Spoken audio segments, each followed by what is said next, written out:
নমস্কার, আপনারা দেখছেন আপডেট বাংলা। খবরের প্রথমে দেখে নেব আজকের সংবাদ শিরোনাম। নতুন বছরে বিজেপির সভাপতি বদল, জানুন কার কার নাম নিয়ে চর্চা। দারুণ খবর, লক্ষ্মীর ভান্ডারে আবেদন করলেই পাবেন ৩,০০০ টাকা। আরেকটা সেটব্যাক হল পশ্চিমবঙ্গের জলজীবন মিশন নিয়ে রাজ্য সরকারকে কটাক্ষ সুকান্ত। দিল্লি থেকে উত্তরপ্রদেশ এবং মহারাষ্ট্র পর্যন্ত ২০২৫ সালে কতটা বদলে যাবে কংগ্রেস ও বিজেপি। বাংলাদেশকে কড়া ভাষায় হুঁশিয়ারি মিঠুনের। দপ্তর বন্টন হল মহারাষ্ট্রে, স্বরাষ্ট্র না পেলেও একনাথ সেন্টের জন্য বরাদ্দ ৩ দপ্তর।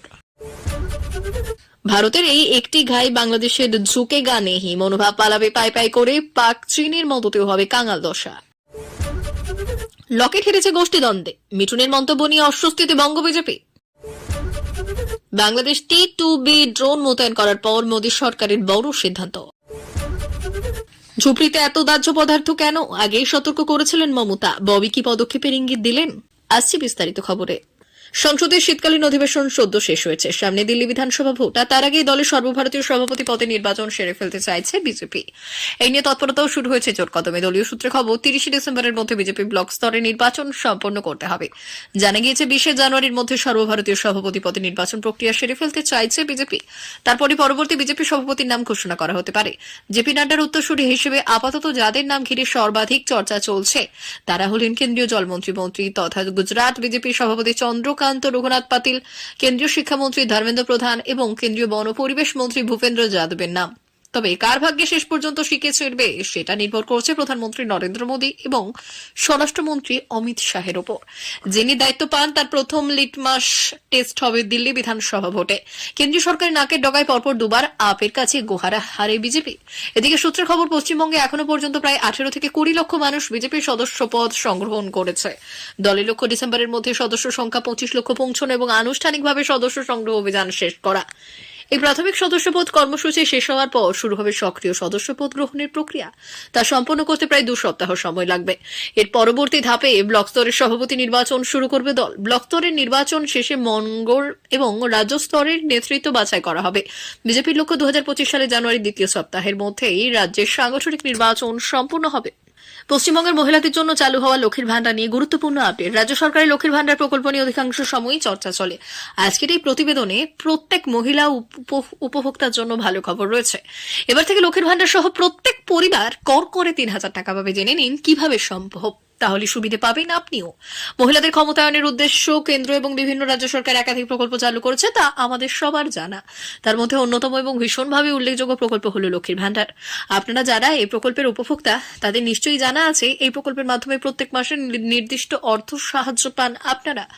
আগে যেখানে ৫০০ থেকে ১,০০০ টাকা দেওয়া হতো, বর্তমানে তার বদলে ১,০০০ থেকে ১,৫০০ টাকা দেওয়া হচ্ছে। আপনারা এবার এই প্রকল্প নিয়ে একটি নতুন ঘোষণা শুনতে চলেছেন। বছর শেষে এই দারুণ সুখবর অবশ্যই আপনাদের কাজে আসবে। রাজ্য সরকারের লক্ষ্মীর ভান্ডার প্রকল্পে নতুন আপডেট। পশ্চিমবঙ্গ সরকার ২০২১ সালে চালু করা লক্ষ্মীর ভান্ডার যোজনায় অর্থনৈতিক অনগ্রসর পরিবারের মহিলাদের আর্থিক সহায়তা প্রদান করা হয়। সেই লক্ষ্যে একটি গুরুত্বপূর্ণ উদ্যোগ নিয়েছেন মুখ্যমন্ত্রী মমতা বন্দ্যোপাধ্যায়। স্কিমটি রাজ্যের মধ্যবিত্ত পরিবারগুলিকে প্রয়োজনীয় ভাতা প্রদান করে থাকে এবং স্কিমের অধীনে মহিলা এবং তার পরিবার সরাসরি নগদ বা ভাতা পায়, যার লক্ষ্য অবশ্যই মহিলাদের আর্থিক স্বাধীনতা বৃদ্ধি এবং তাদের জীবনযাত্রার মান উন্নত করা। রাজ্য সরকারের উদ্যোগটি প্রধানত দুটি আর্থিক সহায়তা প্রদান করে এবং সমাজের বিভিন্ন শ্রেণীভুক্ত মহিলাদের, সাধারণ শ্রেণীর মহিলাদের জন্য এবং অন্যটি তপশিলি জাতি এবং তপশিলি উপজাতি মহিলার জন্য আর্থিক সহায়তা প্রদান করা হয়। সাধারণ শ্রেণীর পরিবারগুলির জন্য এই স্কিমটি মহিলাদের প্রতি মাসে ১,০০০ টাকা প্রদান করা আর এসসি/এসটি শ্রেণীভুক্ত মহিলাদের মাসে ১,২০০ টাকা করে প্রদান করে। বিশেষ করে দেশের ক্রমবর্ধমান মুদ্রাস্ফীতি এবং অর্থনৈতিক অনিশ্চয়তার সময় এই প্রকল্প খুব কার্যকরী ভূমিকা পালন করছে। ইতিমধ্যে রাজ্যে আর্থিক অন্তর্ভুক্তি এবং মহিলাদের ক্ষমতায়নের উদ্দেশ্যে এই প্রকল্প একটি গুরুত্বপূর্ণ পদক্ষেপ। রাজ্যের মধ্যবিত্তদের এবং নিম্নবিত্ত পরিবারগুলির জন্য লক্ষ্মীর ভান্ডার যোজনা একটি অবশ্যই গুরুত্বপূর্ণ প্রকল্প। পশ্চিমবঙ্গ সরকারের লক্ষ্মীর ভান্ডার প্রকল্পটি শুধুমাত্র যে নারীদের ক্ষমতায়ন করে তা নয়, সামগ্রিকভাবে অর্থনৈতিক উন্নয়নের অবদান রাখে।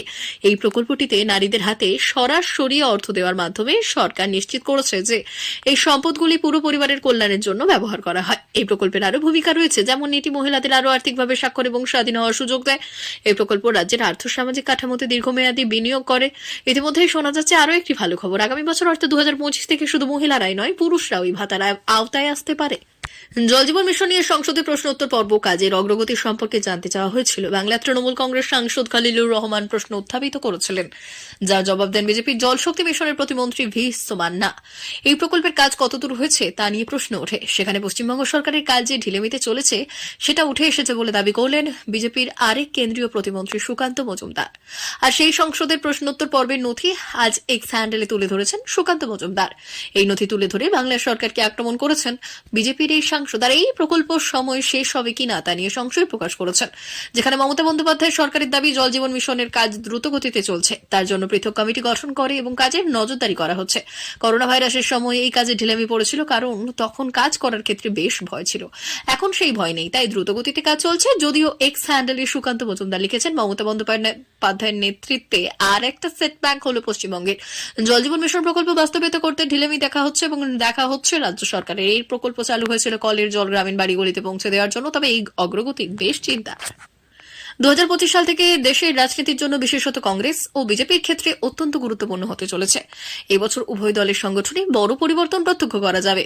বিজেপিতে জাতীয় সভাপতি সহ বিভিন্ন গুরুত্বপূর্ণ পদে নতুন নিয়োগ হবে, আর কংগ্রেসও শীর্ষ থেকে নিচ পর্যন্ত পরিবর্তনের পরিকল্পনায় রয়েছে। কথা হচ্ছে যে 2025 সালে উভয় দলের সংগঠনে যে পরিবর্তন হবে, তারপর 2029 সালে লোকসভা নির্বাচনের আগে আর কোনো পরিবর্তন হবে না। এ কারণে 2025 সালের এই পরিবর্তনগুলির অত্যন্ত গুরুত্বপূর্ণ বলে মনে করা হচ্ছে। 2025 সালে শাসক দল ভারতীয় জনতা পার্টির সংগঠনে 50% বেশি পরিবর্তনের সম্ভাবনা রয়েছে। একই বছর দলটি নতুন জাতীয় সভাপতি পাবে। বর্তমান জাতীয় সভাপতি জেপি নাড্ডা কেন্দ্রীয় মন্ত্রিসভায় যোগ দিয়েছেন। বলা হচ্ছে 15 জানুয়ারির পর বিজেপি তার নতুন জাতীয় সভাপতি নির্বাচন করবে। জাতীয় সভাপতির পাশাপাশি সংগঠনের সাধারণ সম্পাদকও পরিবর্তন হতে পারে। বর্তমান সাধারণ সম্পাদক বিএল সন্তোষ গত 5 বছর ধরে পদে রয়েছেন। 2019 সালে নাড্ডা সভাপতি হওয়ার আগে বিএল সন্তোষ এই পদে নিযুক্ত হন। তবে সন্তোষের আগে প্রায় 13 বছর ধরে রামলাল এই দায়িত্বে ছিলেন। নতুন সভাপতি তার নিজস্ব দল গঠন করবেন, যেখানে কিছু পরিবর্তন হতে পারে। জাতীয় স্তরের পাশাপাশি বিজেপির বিভিন্ন রাজ্যের সভাপতি পরিবর্তনের সম্ভাবনা রয়েছে। এর মধ্যে ঝাড়খণ্ড, মহারাষ্ট্র, গুজরাট, মধ্যপ্রদেশ এবং পশ্চিমবঙ্গ উল্লেখযোগ্য। ঝাড়খণ্ডের বিধানসভা নির্বাচনে পরাজয়ের পর রাজ্যের সভাপতি বাবুলাল মারান্ডি পদত্যাগ করেছেন এবং দল এখন তার উত্তরসূরি করছে। শনিবার হুগলির পান্ডুয়ায় বিজেপি সদস্য সংগ্রহ অভিযানে গিয়েছিলেন বিজেপি নেতা মিঠুন চক্রবর্তী। সেখানেই বাংলাদেশি ইস্যুতে মুখ খুললেন তিনি। সোজা কথায় তার হুঁশিয়ারি, ভারতকে খাটো করে দেখবেন না। এদিকে সাম্প্রতিক সময়কালে দুই দেশের মধ্যে সম্প্রীতি নষ্টের বিষয়ে নিজেও হতাশায় ব্যক্ত করেছে মিঠুন। দুই দেশের সম্পর্ক প্রসঙ্গে মিঠুন চক্রবর্তী বলেছেন, বাংলাদেশ নিয়ে আমাদের একটা আবেগ অনুভূতি রয়েছে। পশ্চিমবঙ্গের অনেকেই মনে করে এই মনোভাবগুলো আছে, কিন্তু বাংলাদেশ এরকম হয়ে যাবে সেটা হয়তো আমরা কোনোদিনও ভাবিনি। আবেগের জায়গা নষ্ট হয়ে যাওয়ায় তাই স্বভাবতই খুব কষ্ট পেয়েছি। বাংলাদেশের বর্তমান পরিস্থিতি, হিন্দুদের উপর অত্যাচার এবং সেখানকার ভারত বিদ্বেষ ইস্যু নিয়ে মিঠুন বললেন, বাংলাদেশ নিয়ে যা সব কথাবার্তা শুনছি, টিভিতে দেখছি, ওদের নেতারা যা পারছে বলে যাচ্ছে। আমি একটা কথাই বলবো, ভারতকে খাটো করে দেখবেন না। এদিকে মিঠুন চক্রবর্তী বাংলাদেশ থেকে পশ্চিমবঙ্গে শিক্ষা নেওয়ার কথা বলছেন। মিঠুন চক্রবর্তীর কথায়, বাংলাদেশকে দেখে আমাদের শিখতে হবে, বিশেষ করে বাংলাকে শিখতে হবে। যদি আমরা সবাই মিলে একত্রিত হয়ে না লড়ি, তাহলে আমাদের ভবিষ্যৎ অন্ধকার নিশ্চিত। প্রসঙ্গত বিগত দিনে এবার বাংলার মাটিতে মৌলবাদী জঙ্গি সংগঠনের কার্যকলাপ বেড়েছে। এই আবহে মিঠুনের এহেন মন্তব্য বেশ তাৎপর্যপূর্ণ। তারপর বাংলার মাটিতে সন্ত্রাসবাদী কার্যকলাপ বৃদ্ধির জন্য স্থানীয় প্রশাসনকে দায়ী করলেন মহাগুরু। সরাসরি মমতা বন্দ্যোপাধ্যায়ের নাম না নিয়ে মিঠুন চক্রবর্তী বললেন, সন্ত্রাসবাদী কার্যকলাপ এখানে অনেক আগে থেকেই শুরু হয়েছে, শুধু আমাদের খারাপ লাগে। আমাদের পশ্চিমবঙ্গ ইতিমধ্যে নিচের দিকে নামছে, এগুলোর জন্য প্রশাসন দায়ী। তবে ভালো খবর এটাই যে জঙ্গিরা ধরা পড়েছে। মহারাষ্ট্রে মহাজ্যোতি সরকারের শপথ গ্রহণ হয়ে গেছে বেশ কিছুদিন হলো। মুখ্যমন্ত্রী হয়েছেন দেবেন্দ্র ফডনবিস। তা সত্ত্বেও কোন দপ্তরের মন্ত্রী হচ্ছে না ঘোষণা তা জল্পনা ছড়াচ্ছিল। এবার সেই তালিকা প্রকাশ্যে এলো। দেখা গেছে গুরুত্বপূর্ণ 3টি দপ্তরের মন্ত্রী করা হয়েছে শিবসেনা নেতা একনাথ শিন্ডেকে। তবে তার মধ্যে স্বরাষ্ট্র দপ্তর নেই। সেই স্বরাষ্ট্র দপ্তর পাওয়ার জন্য শেষ মুহূর্ত অব্দি দড়ি টানাটানি চালিয়ে যাচ্ছেন শিন্ডে। তার বরাতে জুটেছে পূর্ত নগর উন্নয়ন আবাসন দপ্তর। মহাজ্যোতি সরকারের আরও এক গুরুত্বপূর্ণ শরিক অজিত পাওয়ারের বরাতে জুটেছে গুরুত্বপূর্ণ অর্থ দপ্তর। উল্লেখ্য, সদ্য সমাপ্ত মহারাষ্ট্র বিধানসভা নির্বাচনে 288 আসনের মধ্যে 230টি আসন পেয়ে সংখ্যাগরিষ্ঠ হয়েছে বিজেপি নেতৃত্বাধীন মহাজ্যোতি। অন্যদিকে কংগ্রেস, শিবসেনা ও এনসিপি গোষ্ঠীর জোট মহাবিকাশ আঘাড়ি পেয়েছে মাত্র 46টি আসন। নির্বাচনে সহজ হয়ে পেলেও সরকার গঠনে বেগ পেতে হয় বিজেপিকে। শিন্ডে প্রথমে মুখ্যমন্ত্রী পদের দাবিদার হয়ে বসেছিলেন, কিন্তু শেষ পর্যন্ত তাকে মানানো হয়। পরে স্বরাষ্ট্র দপ্তর পাবেন এমনটা আশা ছিল শিন্ডের, কিন্তু শেষ পর্যন্ত সেটা জুটল না। ফলে 3 দপ্তর নিয়ে শিন্ডে কতটা খুশি হবে সেটা নিয়ে প্রশ্ন থেকেই গেল। ভারতের এই একটি গায়ে বাংলাদেশে ঝুঁকে গানে এই মনোভাব পালাবে পাই পাই পরে পাকচীনের মদতেও হবে কাঙাল দশা।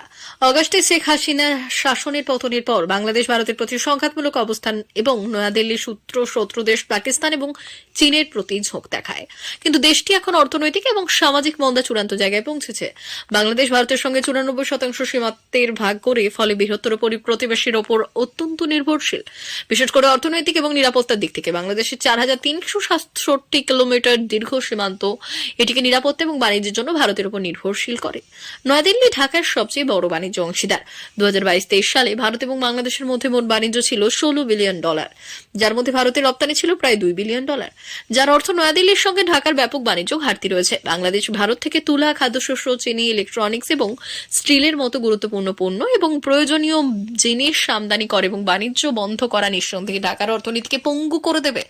বাংলাদেশের টেক্সটাইল শিল্প, যা দেশের অর্থনীতির মেরুদণ্ড, তার জিডিপিতে 11% অবদান রাখে, তাও ভারতের উপর নির্ভরশীল। প্রতিবেদনে বলা হয়েছে যে ভারত তার মোট তুলা উৎপাদনের 35% বাংলাদেশে রপ্তানি করে এবং এসব আমদানি বন্ধ হলে দেশের বস্ত্র শিল্প মারাত্মকভাবে ক্ষতিগ্রস্ত হবে। প্রতিবেদন অনুযায়ী অগাস্টে শেখ হাসিনার পতনের পর বাংলাদেশ 2 লাখ কোটি টাকার ক্ষতির সম্মুখীন হয়েছে, যার কারণে দেশটির জিডিপি প্রবৃদ্ধির হার আগের 6.3% থেকে 5% নিচে নেমে এসেছে। বাংলাদেশের টেক্সটাইল শিল্প ব্যাপক ক্ষতির সম্মুখীন হচ্ছে এবং দেশ আইন শৃঙ্খলা পরিস্থিতির অবনতি এবং সংখ্যালঘুদের বিরুদ্ধে, বিশেষ করে হিন্দুদের বিরুদ্ধে ক্রমবর্ধমান সহিংসতার কারণে অনেক সংস্থা তাদের কার্যক্রম বন্ধ করার দ্বারপ্রান্তে রয়েছে। বাংলাদেশের টেক্সটাইল শিল্প চীনের পর বিশ্বের দ্বিতীয় বৃহত্তম। বিশ্বের অনেক শীর্ষস্থানীয় ব্র্যান্ড তাদের পোশাক তৈরি করে। সদস্য সংগ্রহের ব্যর্থতা থেকে গোষ্ঠী কোন্দল। বঙ্গ বিজেপির হাল নিয়ে হতাশ এবং ক্ষুব্ধ বিজেপি নেতা তথা অভিনেতা মিঠুন চক্রবর্তী। হুগলিতে দলের মধ্যে গোষ্ঠীদ্বন্দ্বের কারণেই লোকসভা ভোটে সেখানে হারতে হয়েছে প্রাক্তন সাংসদ লকেট চট্টোপাধ্যায়কে। বঙ্গ বিজেপির কোন্দল নিয়ে এমনই বিস্ফোরক মন্তব্য করলেন দলের জাতীয় কর্মসমিতির সদস্য তথা অভিনেতা মিঠুন চক্রবর্তী। প্রকাশ্যে দলের মধ্যে গোষ্ঠী কোন্দলের কথা বলে রাজ্য বিজেপি নেতাদের অস্বস্তি বাড়িয়ে দিলেন মহাগুরু। গোটা বঙ্গ বিজেপিতে চরম কোন্দল চলছে। এক গোষ্ঠী অন্য গোষ্ঠীর বিরুদ্ধে সরব। পাশাপাশি বাংলায় দলের সংগঠনও তলানিতে। নির্বাচনেও খারাপ ফল হচ্ছে। সদস্য সংগ্রহের লক্ষ্যমাত্রাও ফেল করেছে। পান্ডুয়া বিজেপির সক্রিয় সদস্যতা অভিযান কর্মসূচির এক বিশেষ বৈঠকে শনিবার অনুষ্ঠিত হয়। বৈঠকে ছিলেন বিজেপি নেতা মিঠুন চক্রবর্তী। এই বৈঠকে উপস্থিত হয়েছিলেন বিজেপির বিভিন্ন স্তরের নেতৃত্ব ও পদাধিকারীরা। কর্মসূচির মূল উদ্দেশ্য ছিল দলের সদস্য সংখ্যা বৃদ্ধি এবং সংগঠনকে আরও শক্তিশালী করা। কিন্তু সেই বৈঠকে গিয়েই দলের কাজকর্ম নিয়ে চরম ক্ষোভ প্রকাশ করেছেন মহাগুরু। মিঠুন বললেন, ওখানে যতগুলো বিধানসভা আমি দেখেছি সবগুলোতেই জেতা আছে, কিন্তু আমরা জিততে পারিনি। এর একমাত্র কারণ নিজেদের মধ্যে দ্বন্দ্ব বা গোষ্ঠী দ্বন্দ্ব, যেটা খুবই দুঃখের। যদি সবাই কাজ করতো এখানে, তাহলে লকেট চট্টোপাধ্যায়কে হারতে হতো না। এখানে গোষ্ঠী দ্বন্দ্ব কাজ করছে। এরপরই সদস্য সংগ্রহ অভিযানে দলের ব্যর্থতা নিয়ে অগ্নি শর্মা হয়ে উঠেছেন মিঠুন। গত 27 অক্টোবর সল্টলেক ইজেডসিসিতে রাজ্য বিজেপির সদস্য সংগ্রহের অভিযানের সূচনা করেছিলেন কেন্দ্রীয় স্বরাষ্ট্রমন্ত্রী অমিত শাহ। সেখানে বক্তা ছিলেন মিঠুনও। বিজেপির হুগলি সাংগঠনিক জেলায় সদস্য সংগ্রহের লক্ষ্যমাত্রা ছিল 3 লক্ষ, কিন্তু এখনো পর্যন্ত 51,000 সদস্য হয়েছে। সক্রিয় সদস্যের ক্ষেত্রে অনেকটাই খামতি রয়েছে। সক্রিয় সদস্য সংগ্রহ করার কথা ছিল 3,000, সেখানে 363 জন মোটে সক্রিয় সদস্য হয়েছে। আর এই তথ্য দেখে ক্ষুব্ধ হয়েছে মহাগুরু। কর্মীদের উদ্দেশ্যে বলেছে, আমি বসের নির্দেশে এসেছি, বসকে কি জবাব দেব? প্রিয় দর্শক, এখনকার মতো খবর এই পর্যন্তই। ধন্যবাদ।